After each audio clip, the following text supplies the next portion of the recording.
नमस्कार, आप सभी दर्शकों का स्वागत है लाइव इंडिया हर पल में। मैं आपके साथ श्वेता। बुलेटिन की शुरुआत करेंगे जम्मू कश्मीर से। तो आपको बता दें कि जम्मू कश्मीर में डोडा मुठभेड़ में सर्वोच्च बलिदान देने वाले 4 सैनिकों को जम्मू में पुष्पांजलि अर्पित की गई। आप तस्वीरों के माध्यम से देख सकते हैं कि सभी 4 सैनिकों को पुष्पांजलि दी जा रही है। एक एक करके सारे उच्च अधिकारी जो हैं वो 4 शहीदों को पुष्पांजलि दे रहे हैं।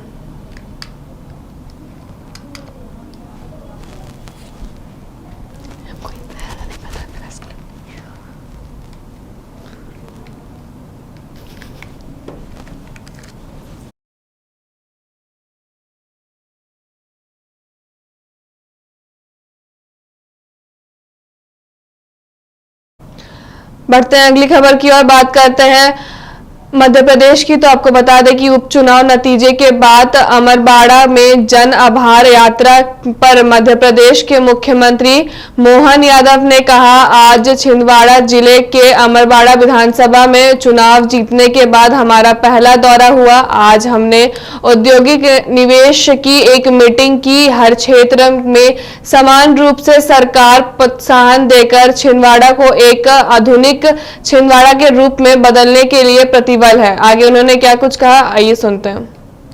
चुनाव जीतने के बाद हमारा पहला दौरा हुआ। मेरे साथ माननीय सांसद खजुराहो और भाजपा के प्रदेश अध्यक्ष शुभंकर श्रीमान वीडी शर्मा जी मौजूद है।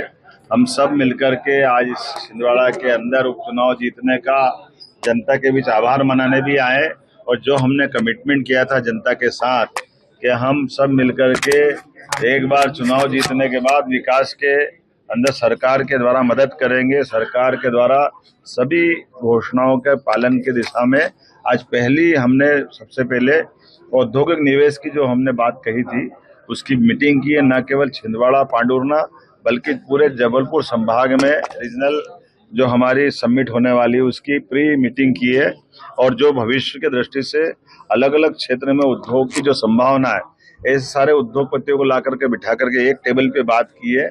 ऑनलाइन 4 जिलों पे जुड़े हुए लोगों को बात की है, जो उद्योग चला रहा है उनकी कठिनाइयों को भी समझने का प्रयास किया और विस्तार की संभावनाओं को लेकर भी बताया गया है। और एक सेक्टर नहीं, सभी सेक्टर में, जैसे हमारी फूड इंडस्ट्री की संभावना है, माइनिंग आधारित उद्योग जो खदान आधारित हो सकते हैं उसके प्रोडक्ट यहाँ बने, हमारी अपनी एग्रीकल्चर बेस से लेकर के और भी जो जो संभावना है सभी क्षेत्रों में समान रूप से सरकार प्रोत्साहन दे करके हमारे छिंदवाड़ा को एक आधुनिक छिंदवाड़ा के रूप में बदलने के लिए प्रतिबद्ध है। मेरी अपनी ओर से पुनः इस पूरे चुनाव में सबने प्राणपण से, खास करके जनता ने जो भाजपा के प्रति विश्वास व्यक्त किया है, सरकार और माननीय संगठन के अध्यक्ष वीडी शर्मा जी, हम दोनों ने आभार भी माना और अभी आभार सभा में जाने वाले। दिल्ली जा रहे हैं क्या? दिल्ली तो रोज जाना है। नगर माननीय यशस्वी प्रधानमंत्री के नेतृत्व में विकास के मामले में डबल इंजन की सरकार चाहिए, तो सरकार के साथ, दिल्ली की सरकार के साथ प्रदेश सरकार भी कदम से कदम मिलाए, ये ज्यादा जरूरी है। निश्चित रूप से आगे बढ़ेंगे। आज छिंदवाड़ा जिले के अमरवाड़ा विधानसभा में बढ़ते हैं अगली खबर की ओर, बात करते हैं हरिद्वार में। तो आपको बता दें कि हरिद्वार जिला मजिस्ट्रेट धीरज सिंह ने कावड़ मेला की तैयारी पर बताया, 22 तारीख से कावड़ यात्रा शुरू हो रही है। 30 जून से 2 जुलाई तक का समय हमारे लिए काफी चुनौतीपूर्ण है। पार्किंग की सुविधा आदि का हमने निरीक्षण किया है, कितने शौचालय बनाए गए हैं और वहां सफाई की व्यवस्था कैसी है उनका भी लगातार निरीक्षण किए जा रहे हैं। हमारा पूरा प्रयास है कि कांवड़ियों को कोई भी परेशानी ना हो। पिछले साल लगभग 4 करोड़ श्रद्धालुओं कांवड़ लेकर आए थे। इस बार हमने 4.55 करोड़ श्रद्धालुओं के आने की उम्मीद लगाई है। हमने इसी दृष्टिकोण से सारी तैयारी कर रहे हैं। और 2 तारीख से लगातार चलेगी। बीच में पंचक का समय रहता है और 30 तारीख से लेकर 2 तारीख तक फिर डाक कांवड़े हमारे स्टार्ट होते हैं। क्योंकि 30 तारीख से लेकर 2 तारीख का समय हमारे लिए काफी चैलेंजिंग है। इसमें जो यात्राएं हमारी रहती हैं 30 तारीख से पहले, वो तो हम कांवड़ पट्टी में कांवड़ के श्रद्धालुओं को हम अलाउ करते हैं, लेकिन उसके बाद वो हाईवे को यूज करते हैं। इस दौरान जो ट्रैफिक हमारा नारसन बॉर्डर से आपका डाइवर्ट होता है बैरागी कैंप के लिए, उस जगह पे पार्किंग की सुविधाएं वाकई में डेवलप करने की जरूरत पड़ जाती है।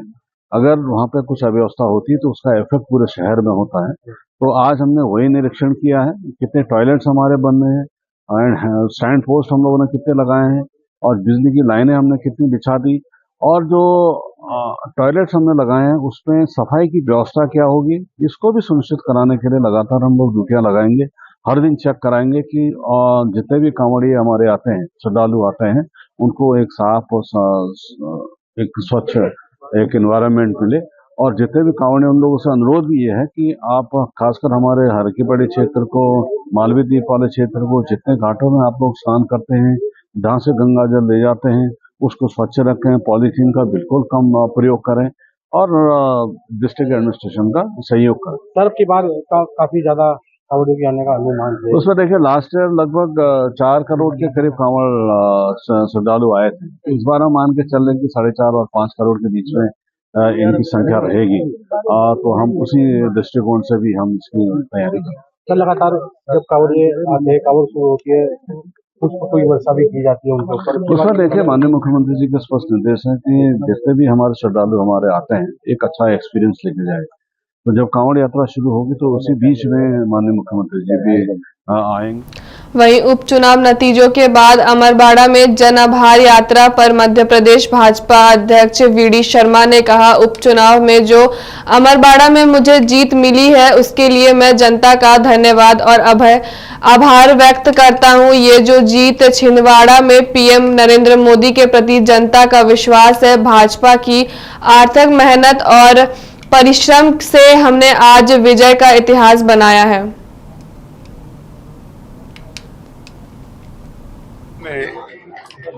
छिंदवाड़ा के लोकसभा में विजय के इतिहास के बाद पांडुर हमारे अमरवाड़ा विधानसभा में जो उपचुनाव में जीत का इतिहास बना, उसके लिए मैं अमरवाड़ा की जनता का हृदय से धन्यवाद और आभार करता हूं। ये जो जीत है छिंदवाड़ा के अंदर, अमरवाड़ा के अंदर प्रधानमंत्री नरेंद्र मोदी के प्रति जनता का अथाह विश्वास है। केंद्र सरकार में प्रधानमंत्री मोदी जी और मध्य प्रदेश के अंदर हमारी सरकार माननीय डॉक्टर मोहन यादव के नेतृत्व में डबल इंजन की सरकार में विकास के जो काम है, गरीब कल्याण, जो मैंने कभी छिंदवाड़ा में कहा था कि अगर छिंदवाड़ा किसी का गढ़ है तो प्रधानमंत्री नरेंद्र मोदी की गरीब कल्याण की योजनाओं के हितग्राहियों का गढ़ है। और आज उसी लिए विजय का इतिहास छिंदवाड़ा में, अमरवाड़ा के अंदर बना है। मध्य प्रदेश ने इस बात के लिए इतिहास रचा है, तो मैं जनता का धन्यवाद करता ही हूं। लेकिन कार्यकर्ताओं की अथक मेहनत और परिश्रम, जो भारतीय जनता पार्टी के कार्यकर्ताओं ने, चाहे भाई बंटी साहू हो जो आज लोकसभा के सम्मानीय सदस्य हैं, या अमरवाड़ा के अंदर कमलेश शाह हमारे जो भारतीय जनता पार्टी के प्रत्याशी थे, एक एक बूथ पर भारतीय जनता पार्टी ने चुनाव लड़ा और भारतीय जनता पार्टी के कार्यकर्ताओं की अथक मेहनत और परिश्रम से आज हमने अमरवाड़ा में भी विजय का इतिहास बनाया है। अभी आपने देखा कि माननीय मुख्यमंत्री जी ने, अभी 3 दिन नहीं हुए हैं, विजय हमको मिली है। हमने अपने संकल्प कि हम विकास के प्रति प्रतिबद्ध हैं। अब विकास छिंदवाड़ा का तो अब होगा, क्योंकि माननीय मुख्यमंत्री जी ने उद्योगपतियों के साथ, सामाजिक लोगों के साथ और कौन कौन सी संभावनाएं, इस पर आज बात की है। और एक रीजनल कॉन्क्लेव इंडस्ट्रियल डेवलपमेंट के लिए जो प्रयास शुरू हुए हैं, ये एक महत्वपूर्ण कदम मुख्यमंत्री जी ने, हमारी सरकार ने उठाया है।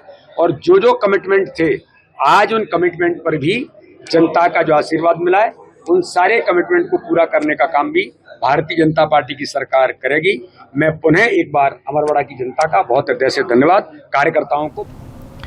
वहीं अपने पिता की हत्या पर वीआईपी पार्टी प्रमुख मुकेश सहनी ने कहा, मैं बाहर था, यहाँ जब ये हुआ मैं अभी पहुंचा हूँ। मुख्यमंत्री नीतीश कुमार और गृह मंत्री अमित शाह ने बातचीत हुई है, राज्य के तमाम नेताओं से बातचीत हुई है। अभी सभी ने आश्वासन किया है और दोषियों को बख्श नहीं जाएगा। मेरा राज्य सरकार से आग्रह है कि इस पर संज्ञान लेने कर कार्रवाई की जाए। आगे उन्होंने क्या कुछ कहा, ये सुनते हैं। मैं भी गाँव में नहीं था, बाहर था। मैं भी जस्ट पहुंचा हूं और मुझे मीडिया के माध्यम से गांव से जानकारी प्राप्त हुआ है कि पिताजी का हत्या कर दी गई है। माननीय मुख्यमंत्री नीतीश कुमार जी से भी बातचीत हुई है, गृह मंत्री श्री अमित शाह जी से भी बातचीत हुई है और आदरणीय लालू प्रसाद यादव जी से भी बातचीत हुई। तमाम हमारे जितने भी शुभचिंतक हैं, राज्य के लीडर और देश के नेता, सभी लोगों से बातचीत हुई है और सभी लोगों ने आश्वस्त किए हैं कि जो दोषी है उनको बख्शा नहीं जाएगा।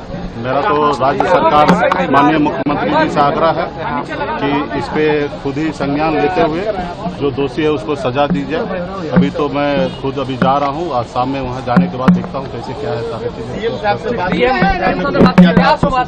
जी हाँ, जानकारी सीएम साहब से बातचीत हुई है और सर ने कहे कि हम सारा चीज को देख रहे हैं अपने स्तर से और दुखद घटना है और अपने तरफ से हमें जो भी सांत्वना दिए हैं।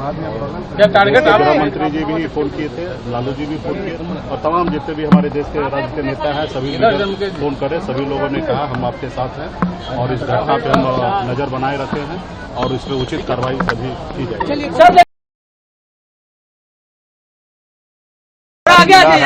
मैं भी गाँव में नहीं था, बाहर था। मैं भी जस्ट पहुंचा हूं और मुझे मीडिया के वहीं AIMIM प्रमुख असदुद्दीन ओवैसी ने कहा कि प्रधानमंत्री नरेंद्र मोदी कहते थे हम घर में घुस कर मारेंगे, फिर ये क्या हो रहा है? ये सरकार की विफलता है, वे आतंकवाद को नियंत्रित नहीं कर पा रहे हैं। डोडा में जो कुछ भी हुआ है वो बहुत खतरनाक है। बड़ा बात कर रहे थे, बड़ी बात कर रहे थे, हम घर में घुस के मारे, क्या हो रहा है फिर ये? तो ये सरासर नाकामी है गवर्नमेंट की, टेररिज्म को कंट्रोल नहीं कर पा रहे। और डोडा में जो हुआ है ये तो LOC से बहुत दूर है, तो इसलिए बहुत तशवीशनाक और डेंजरस बात है ये। नरेंद्र मोदी बड़ा वहीं जम्मू कश्मीर के डोडा में एक मुठभेड़ में अपनी जान गंवाने वाले कैप्टन ब्रिजेश थापा की मां नीलिमा थापा ने कहा कि ये बहुत सभ्य बेटा था, वह हमारे से भारतीय सेना से शामिल होने के लिए चाहता था। मुझे बहुत गर्व है कि उसने देश के लिए अपनी जान कुर्बान कर दी। सरकार सख्त मैम आपका नाम, आपका परिचय? मेरा नाम नीलिमा थापा, मैं ब्रिजेश थापा के मम्मी हूँ।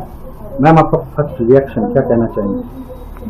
अब क्या बोल सकते हैं, क्या रिएक्शन तो क्या हो सकता है ना, अभी अपने बेटा को गुम कर दिया, अभी तो आएगा भी नहीं कभी वो वापस। कब पता चला? कल रात को पता चला 11 o'clock को। तो आपका लड़का कैसा था? वो तो बहुत ही डिसेंट था और ऐसे मतलब कंप्लेन कभी नहीं करता था। वो ऐसे कंप्लेन करते ना लोग, ऐसे था, ऐसे नहीं था। वो वेरी डिसेंट गाय। तो जैसे उसको आर्मी में जाना भी था तो बता भी रखा था हम लोग ने कि आर्मी में तेरा लाइफ टफ होता है, क्योंकि उसने देखा हुआ है अपने पापा को। हमने बोला तो तुम या तो नेवी में जाओ या एयरफोर्स में, तो उसने वही फिर आर्मी में जाने के लिए सोचा। फिर तो मम्मी है आप, शहीद हुआ है आपका लड़का, टेररिस्ट के साथ लड़ाई करते हुए शहीद हुआ है देश के लिए, क्या कहना चाहेंगे? गर्व महसूस कर रहे हैं? गर्व तो होता है ना, देश के लिए कुछ किया उसने, है ना, तो देश के लिए तो कुछ किया है तो गर्व तो होता ही है। ये है कि उसके अलावा फिर उसको हमने अभी वो हमसे दूर गए ना काफी, उसके लिए भी हो सकता है। सख्त कार्रवाई करना चाहिए टेररिस्ट के खिलाफ। वो तो करना तो चाहिए, अभी वो तो करेंगे, गवर्नमेंट करेंगे भी। अभी ऐसा तो नहीं है कि गवर्नमेंट ऐसे बैठेंगे, वो लोग करेंगे ऐसे भी, कल से ज्यादा। वहीं असम के मुख्यमंत्री हिमंत बिस्वा शर्मा ने कहा लोकसभा चुनाव से ही तय था कि झारखंड में भाजपा की सरकार बनेगी। झारखंड में जहां भी जीते हैं वहां बालू की तस्करी के बारे में सुनने को मिलता है। क्या मैंने गलत कहा है? अगर प्रदेश में कोई गलत काम होता है तो इसकी जिम्मेदारी राज्य सरकार की होती है। आगे उन्होंने क्या कुछ कहा, आइए सुनते हैं। देखिए, हमारे झारखंड में चुनाव में जो हमारे भव्य विजय हुआ, 9 लोकसभा सीट में हमारा विजय हुआ। हम लोग जब झारखंड में आया, शिवराज जी और मैं, हम लोगों ने एक कार्यक्रम का रूपरेखा निर्माण किया कि हर विधानसभा कॉन्स्टिट्यूएंसी में एक अभिनंदन सभा होगा जो जो पोलिंग बूथ में हम लोग को लीड मिला है वो पोलिंग बूथ का अध्यक्ष को हम लोग अभिवादन करेगा। आज मैं बहुत संतुष्ट हूं कि हमारा यह कार्यक्रम बहुत अच्छा चला। कल यह कार्यक्रम का समापन है। लगभग हमने सारी विधानसभा में 7 तारीख से शुरू करते हुए आज तक सारी विधानसभा में हम लोग एक एक अभिनंदन सभा को हम लोग बहुत अच्छा तरीका से हमने इसको इम्प्लीमेंट किया। और आज मेरा सौभाग्य हुआ खूंटी में आने का। खूंटी में भी मैं बूथ का अध्यक्ष लोगों को संबोधन किया और मैं सचमुच इतना बड़ा संख्या में सबको देख के मैं बहुत ही आनंदित हूँ। मुख्यमंत्री जी, एक सवाल ये उठता है, क्योंकि आप दोनों को जिम्मेदारी दी गई है, आप लोग लगातार लगे हुए हैं, पार्टी के अंदर जो गुटबाजी चल रही है उसके बारे में देखिए मैं बहुत प्रदेश में गया हूँ। मेरा खुद का भी प्रदेश है। एक प्रदेश में गुटबाजी मैंने नहीं देखा, झारखंड में। मैं मेरा भगवान को साक्षी करके मैं बोलता हूँ, आज मेरा यहाँ में 1 महीना हो गया, एक नेता ने मुझको आके दूसरा नेता का बारे में नहीं बोला है। लेकिन सर बयानबाजी, वो देखिए बयानबाजी क्या होता अलग बात है। मैं माँ कामाख्या का धरती से आया हूँ। मेरा झूठ बोलने से मेरा ऊपर ही कुछ गिरेगा। मैंने हम लोगों को जो पता है, देखिए आप लोगों को पता हो सकता है, किसी का अंदर में कुछ हो भी सकता है, मैं नहीं हूँ नहीं बोलूंगा, लेकिन हम लोग का सामने किसी ने आज तक नहीं बोला। तब तो लोकतंत्र नहीं है ना। मतलब क्या है, सबका संकल्प है कि दल श्रेष्ठ है। हमारा बीच में जो भी है सरकार लाना है, कुछ होगा हम लोग बात करेगा। इस समय हम लोग इसका बारे में बात नहीं करूंगा।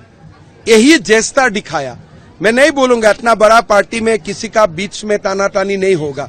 मेरा प्रदेश में किसी का साथ तानातानी होगा। हर जगह में तानातानी होता है, लेकिन राष्ट्र सर्वप्रथम है, उसका बाद दल है, पार्टी है।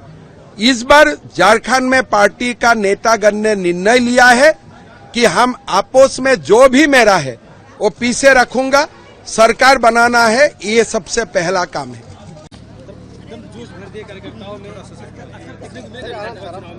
देखिए मेरा हमेशा से मानना है, लोकसभा चुनाव से ही ये पक्का है कि झारखंड में बीजेपी का सरकार बनेगा। आप लोग खाली इंतजार करिए, चुनाव होगा, बीजेपी का मुख्यमंत्री झारखंड में शपथ लेगा। देखिए मैं इतना ही बोलता हूं कि झारखंड में जहां भी जाता हूं खाली बालू का ही कहानी सुनता हूं। ये तो सबको मानना है, इसमें नया बात क्या है। मैंने तो कोई ऐसा बात नहीं बोला हूं जो आप लोग नहीं जानते हैं।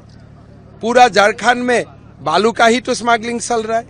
मैंने नहीं बोला किसने किया है, लेकिन पूरा तो झारखंड में बालू का ही स्मगलिंग चल रहा है। क्या मैंने गलत बोला हूं?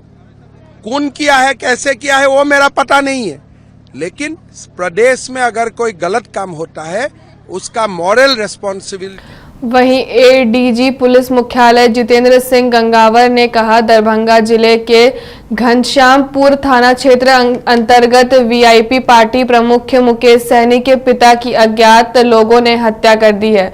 संभवत घटना को रात में ही अंजाम दिया गया था। मृतक घर में अकेले रहते थे। घटना की सूचना मिलते ही पुलिस अधिकारी मौके पर पहुंची और मामले की छानबीन कर रही है। आपको बता दें कि एफएसएल की टीम भी घटना स्थल पर पहुंचकर वैज्ञानिक जांच हेतु कार्रवाई कर रही है। घर के बाहर एक अलमारी पाई गई जिसकी जांच की जा रही है। घर में 2 गिलास पाए गए हैं, 3 बाइक पाए गए हैं, साथ ही अन्य कई सामान भी पाए गए हैं, जिसकी पुष्टि सीसीटीवी फुटेज के अवलोकन के बाद 2 संदिग्ध हिरासत में लेकर उनसे पूछताछ भी की जा रही है। आगे उन्होंने क्या कुछ कहा, आइए सुनते हैं। श्री मुकेश सहनी के पिता श्री जीतन सहनी, उम्र लगभग 70 वर्ष की थी उनकी, उनको अज्ञात अपराध कर्मियों के द्वारा हत्या कर दी गई। संभवतः घटना को रात्रि में अंजाम दिया गया था। सूचना अनुसार मृतक जीतन सहनी घर में अकेले रहते थे। घटना की सूचना पर तत्काल थानाध्यक्ष घनश्यामपुर, साथ ही साथ थानाध्यक्ष बिरौल, अनुमंडल पुलिस पदाधिकारी और पुलिस अधीक्षक ग्रामीण द्वारा पहुंचकर मामले की छानबीन की गई। पुलिस मुख्यालय के द्वारा भी इस पूरी घटना का संज्ञान लिया गया और तत्काल वरीय पुलिस अधीक्षक दरभंगा और पुलिस उप महानिरीक्षक दरभंगा को घटनास्थल पर पहुंचकर मामले की सघन जांच करने का निर्देश दिया गया। उस निर्देश के आलोक में दोनों पदाधिकारी घटनास्थल पर पहुंचकर पूरे मामले की और पूरे अनुसंधान की दिशा को निर्देश दे रहे हैं। एफएसएल की टीम को भी तत्काल रवाना किया गया। एफएसएल की टीम भी घटनास्थल पर पहुंचकर वैज्ञानिक जांच हेतु कार्रवाई कर रही है। घर के अंदर एवं बाहर पाए गए सभी सबूतों एवं साक्ष्यों की वैज्ञानिक जांच बहुत ही बारीकी से की जा रही है। अभी तक की जो सूचना मिल रही है उसमें घर की अलमारी एक बाहर पाई गई है, उसमें कुछ रुपए और कागजात मिले हैं, उसकी भी बारीकी से जांच की जा रही है। घर के अंदर 3 गिलास पाए गए हैं, उसमें किस तरह का पदार्थ है उसकी भी जांच की जा रही है। घर में 3 बाइक पाई गई हैं, तो वो बाइक किसकी हैं, मोटरसाइकिल, वो उस संबंध में भी जांच की जा रही है। तो कुल मिलाकर के एक वैज्ञानिक जांच हेतु जो सभी संबंधित साक्ष्य हो सकते हैं उसकी जांच की जा रही है। इसके अलावा डॉग स्क्वाड को भी यहाँ से रवाना किया गया, वो भी घटनास्थल पर पहुंचकर उसके द्वारा जो कार्रवाई अपेक्षित है वो की जा रही है। पटना से एक एसटीएफ की टीम जो अपराध और अपराध कर्मियों में जानकारी रखने वाले दक्ष पुलिस पदाधिकारी हैं उनके साथ में भेजी गई है, जो कि तकनीकी जांच और रेड छापामारी में दरभंगा पुलिस की मदद करेंगे। घटना के त्वरित उद्भेदन हेतु एक एसआईटी का गठन किया गया है। उस एसआईटी में ग्रामीण पुलिस अधीक्षक दरभंगा उसकी नेतृत्व करेंगे। उसमें उसके अलावा 2 पुलिस उपाधीक्षक, 3 जो वहां के थानाध्यक्ष हैं उनको शामिल किया गया। उसके अलावा अन्य दक्ष पुलिस पदाधिकारियों को भी इस पूरी एसआईटी में शामिल किया गया है। आसपास के सीसीटीवी फुटेज और मोबाइल टावर का भी हम लोग अवलोकन कर रहे हैं। सीसीटीवी फुटेज के अवलोकन के बाद 2 संदिग्धों को वहां से डिटेन कर उनसे पूछताछ की प्रक्रिया प्रारंभ की जा रही है। सभी बिंदुओं पर पूरी गंभीरता और संवेदनशीलता के साथ बहुत ही बारीकी और सघनता के साथ जांच की जा रही है। पुलिस मुख्यालय द्वारा लगातार घटना का अनुश्रवण किया जा रहा है। जो हमारे प्रयास हैं उसमें वैज्ञानिक अनुसंधान और जो आसपास के साक्ष्य हैं वो तकनीकी साक्ष्य हैं, सीसीटीवी, मोबाइल फुटेज और आसपास के लोगों के बयान के आधार पर हम लोग शीघ्र ही कांड का उद्भेदन करने में सक्षम होंगे और घटना में संलिप्त अपराधकर्मी को गिरफ्तार करेंगे। ऐसी हमारी टारगेट है और इस तरीके पर हम लोग कार्रवाई कर रहे हैं। मृत शरीर को पोस्टमार्टम के लिए भेजा गया है। उससे उनके शरीर पर कितने जख्म, किस तरह के जख्म, किस तरह के हथियार से कारित किए गए, ये सब भी जांच के क्रम में स्पष्ट हो पाएगा। सभी बिंदुओं पर और सभी एंगल पर हम लोग जांच कर रहे हैं और शीघ्र इस घटना को। वहीं हरियाणा के महेंद्रगढ़ में पिछड़ा वर्ग सम्मान सम्मेलन को संबोधित करते हुए केंद्रीय गृह एवं सहकारिता मंत्री अमित शाह ने क्या कुछ कहा, आइए सुनते हैं। जी ने ये बीसी सम्मेलन में, ओबीसी सम्मेलन में, पिछड़ा वर्ग के सम्मेलन में हमेशा हरियाणा के पिछड़ा वर्ग ने भाजपा को आशीर्वाद दिया है। अब भाजपा का भाई एक कर्तव्य बनता है, जो कुछ किया है उससे ज्यादा कर कर हम आपके पास आए। नायब सिंह जी की कैबिनेट ने 3 निर्णय करे हैं। सबसे पहला निर्णय, क्रीमी लेयर की सीमा 6 लाख से बढ़ाकर 8 लाख करने का निर्णय नायब सिंह सैनी भाजपा सरकार ने किया है। इसके साथ साथ 8 लाख गिनने में तनख्वाह भी नहीं गिनी जाएगी और कृषि की आय भी नहीं गिनी जाएगी। अब हर बच्चे को ओबीसी का फायदा मिलेगा। अब तक पंचायतों में जो रिजर्वेशन था उसको भी बदलने का फैसला किया है। पंचायत में 8% रिजर्वेशन ग्रुप ए के लिए था, उसके साथ 5% रिजर्वेशन ग्रुप बी के लिए भी आज से शुरू हो जाएगा। इससे बहुत बड़े हरियाणा की जनता को ये आरक्षण का फायदा मिलेगा। रिजर्वेशन म्युनिसिपल कॉरपोरेशन में भी 5% ग्रुप बी के लिए शुरू होगा, 8% जस का तस रहेगा और ग्रुप बी का रिजर्वेशन 5% ज्यादा मिलेगा। भाइयों बहनों, ये तीनों जो निर्णय है वो प्रधानमंत्री नरेंद्र मोदी की नीति को लागू करने वाले हैं। वहीं बुढ़ाड़ी में बन रहे केदारनाथ मंदिर को लेकर उठ रहे विवाद पर श्री केदारनाथ धाम दिल्ली ट्रस्ट के संस्थापक सुरेंद्र रौताला ने कहा, अगर दिल्ली में बनने वाली मंदिर का नाम केदारनाथ मंदिर रखने से भावनाएं आहत हो रही है तो ट्रस्ट का नाम बदल दिया जाएगा। मुख्यमंत्री पुष्कर सिंह धामी धर्म रक्षक हैं, इसलिए उन्होंने मंदिर के शिलान्यास कार्यक्रम में आमंत्रित किया गया है। मुख्यमंत्री का मंदिर ट्रस्ट से कोई लेना देना नहीं है। लगातार विरोध हो रहा है केदारनाथ धाम को लेकर, जिस तरीके से लोग विरोध कर रहे हैं, इस पर आप क्या कहना चाहेंगे? जय बाबा केदार। मेरे साथ इस वक्त दीदी हैं सुरभि सुमन जी जो कि देहरादून से हैं, और भाई हैं शशिमन कोटनाला जी जो कि रिखड़ीखाल ब्लॉक से बिलोंग करते हैं। और जहां तक आप केदारनाथ धाम की बात कर रहे हैं, केदारनाथ धाम दिल्ली में मंदिर बन रहा है, हम धाम नहीं बना रहे हैं। ये अनावश्यक तूल पकड़ा जा रहा है, क्योंकि माननीय मुख्यमंत्री जी हमारे उस कार्यक्रम में भूमि पूजन के लिए हम सब लोगों की रिक्वेस्ट पे वहां गए थे। वो तो धर्म रक्षक हैं, वो तो धर्म के लिए बड़ा अच्छा काम कर रहे हैं। चार धाम जो यात्रा है उन्होंने बहुत सुगम और अच्छे तरीके से चलाई है, पूरे उत्तराखंड का नाम रोशन किया है। तो हमने हमारी रिक्वेस्ट थी कि वो लोग वहां पे आ जाएं, और हमारे भूमि पूजन में हम एक अच्छा काम कर रहे हैं, उत्तराखंड की संस्कृति को आगे बढ़ा रहे हैं, केदार का नाम आगे बढ़ा रहे हैं, इसलिए हम उनको यहाँ बुलाया था। हमारे कहने रिक्वेस्ट पे वहां गए थे, लेकिन उनका उस मंदिर से कोई योगदान नहीं है, उनका कोई लेना देना नहीं है, उस ट्रस्ट में उनका कहीं नाम नहीं है, और ना ही उत्तराखंड सरकार का किसी तरह से कोई योगदान हमें मिला है, और ना ही हमने उनसे मांगा है कभी भी।